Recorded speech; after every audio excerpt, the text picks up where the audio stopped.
If you haven't yet, jump back and look at these old videos to catch up with where we're at. The corner of it in, you hear that? That's a good sound. Introducing the Cat 247 here for a limited time. Buddy said I could borrow his grapple bucket, see if it works well on it, so we're going to load up the old mill truck and go pick that up.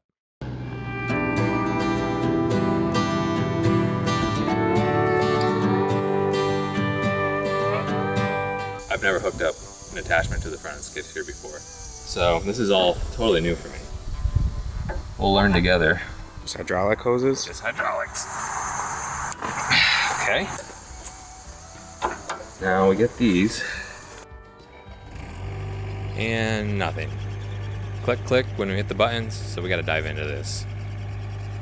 I guess we'll use the old-fashioned way of picking stuff up. Forks.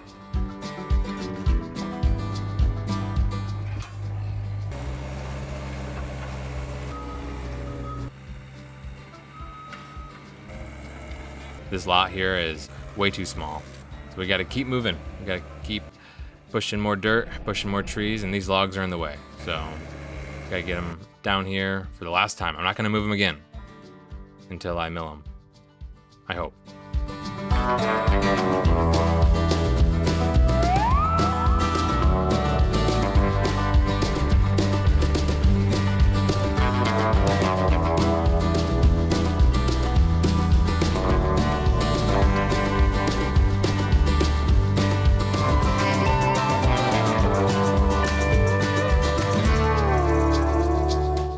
That grapple would have been pretty handy collecting all this brush to burn, but we made it work.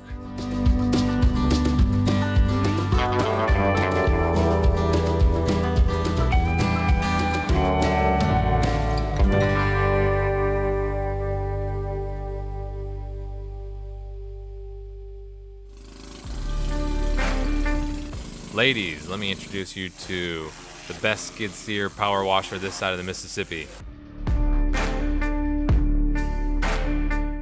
This fella is Danny. You're gonna see him chucking wood, cutting wood, splitting wood, and driving an old cool truck. Drive down like the way you did yesterday. I'll meet you down there. I'll be moving stuff. All right, the main thing I gotta do, I gotta move this dirt. This is gonna be our firewood pile. So I gotta move this clay, the fill, the cut. Yowzers. Okay. It's tricky because it's just, unless you have a big hole, where's this stuff going? And look at it, there's all the roots in it. It's not good fill for the actual lot.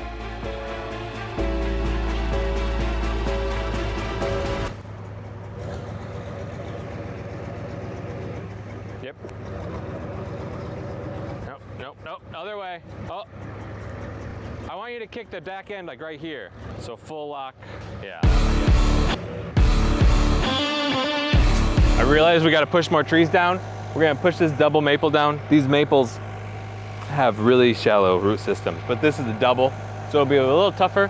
We'll get that one pushed down, and then we'll do this other skinnier one, and this pad will come right across, and we're gonna raise this up, and then the taper will happen. So we're just making it bigger, essentially, where the pad will be.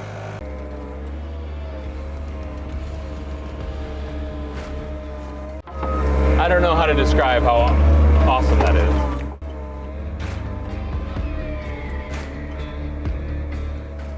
Don't rip your tracks.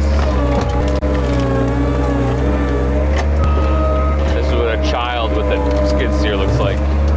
Those gum trees are so rubbery. Maybe I can scoop the whole root system without having a grapple on and just be able to lift it up and pull it.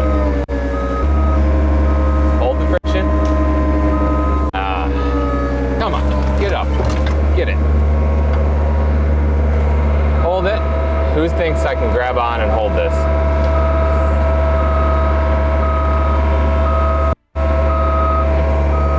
Nope. I thought I could get this. It's always the gum trees. Those gum trees are just crooked little buggers, and they're everywhere, and they always cause havoc. So that's what stopped me. Otherwise, it was a perfect plan. We'll just see how many times we can fail in the next 5 minutes. You just hold that. Throw it on the bucket. Wait.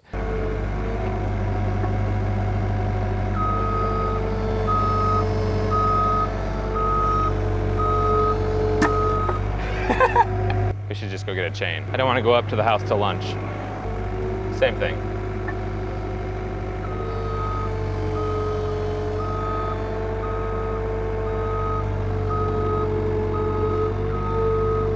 I'm hiding against the side. This is so dumb. If this ratchet strap snaps, it's gonna slap me. Here we go.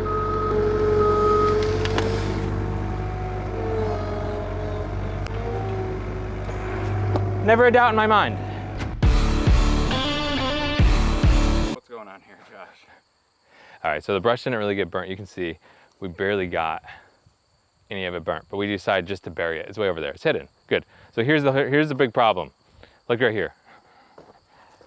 This is dry, but it's not really. Like this is the point. It's not. I wouldn't call this a natural spring, but this is underground, 3 feet under. This is where it flows from the mountain up here.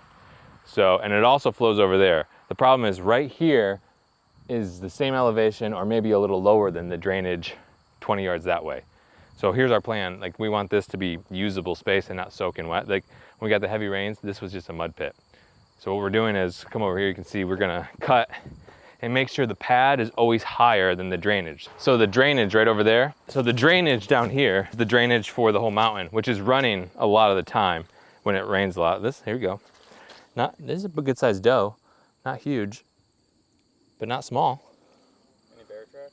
No bear tracks, golden retriever tracks. So that was the problem. This, you can tell, this was up here. So this little stream right here was this tall. So everything was going that way. So as long as this right here, this cut is lower than every part of the pad over there, well, I think we'll be good.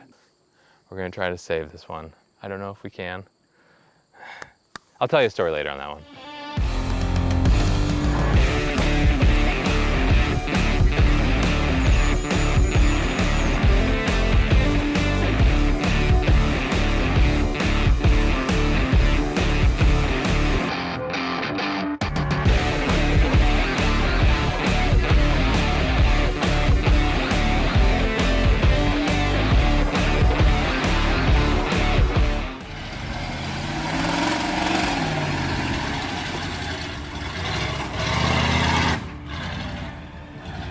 Watching this made me realize the front hubs were not locked. So, two-wheel drive for the win. So there's a theory we're experimenting with right now. It's 1 + 1 = 11. As I watch these wood chips fly from a chainsaw I'm not holding, God only knows what I was doing at the time. But I was doing something else. And then when you team up with somebody and you fill a skid steer bucket full of firewood in 30 seconds versus 2 minutes with yourself, all of a sudden this idea of 1 + 1 = 11 starts getting a little bit of traction. I don't know if it's truly exponential, but that's what we're diving into. We're gonna try to keep hustling and get a little bit more done than I would by myself. I think our biggest problem is we'll just fight over chainsaws and who gets to drive the truck.